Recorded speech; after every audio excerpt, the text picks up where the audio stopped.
Bonjour et bienvenue dans ce nouvel épisode de Geek Collector. Aujourd'hui nous nous intéresserons aux figurines parues chez NECA de Sarah Connor et de John Connor. Pour rappel, cet opus opposera le T800 au T1000, tous les deux venus du futur, l'un ayant pour objectif de sauver John Connor et l'autre de le tuer.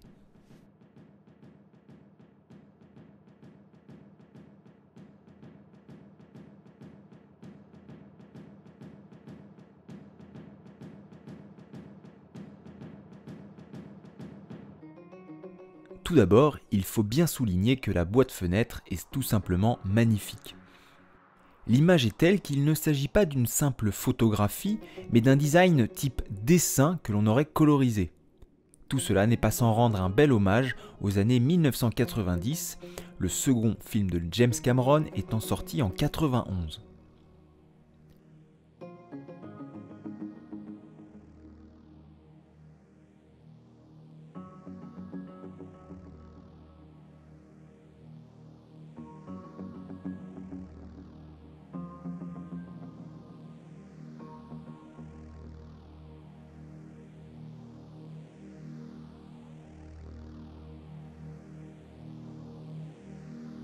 Concernant Sarah, la tête est plutôt bien réussie, même si je trouve que les yeux sont un peu moins expressifs que ceux du T800 dans la même collection. La coupe de cheveux est fidèle à celle qu'elle a dans le film. A noter que plusieurs têtes sont également disponibles.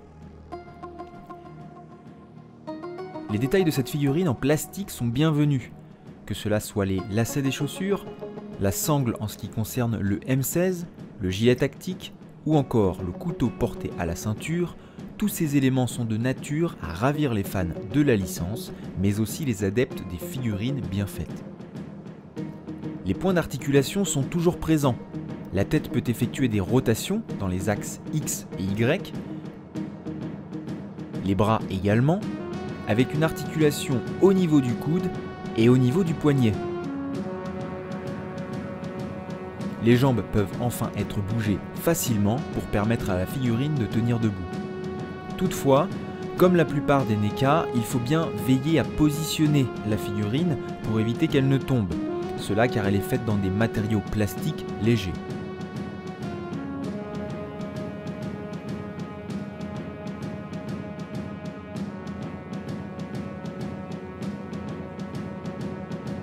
La figurine de John Connor est munie de son sac d'étudiant, comme dans le film, et de sa veste vert kaki style militaire.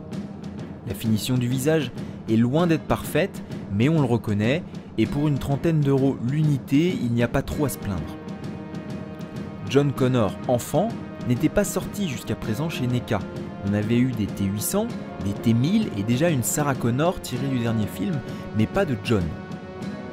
Là encore, on retrouve les éternels points d'articulation aux épaules, coudes et poignets. Une articulation également au niveau du ventre, sous la veste souple, qui permet de mieux répartir le poids. Malheureusement, il y a très peu de latitude concernant les articulations des chevilles et la figurine aura souvent plus de mal à tenir en place que celle de Sarah.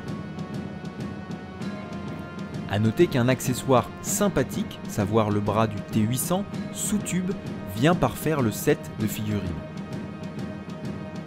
Pour conclure, il s'agit d'un très beau set fourni par NECA qui conserve la qualité des anciens. Raisonnable pour le prix, il faudra penser à dépenser une soixantaine d'euros dans la mesure où il est fourni plusieurs têtes et quelques accessoires. Si vous avez aimé cette présentation, vous pouvez bien entendu aller consulter les autres figurines qui auront pu faire l'objet de petits replays. Merci beaucoup et à bientôt.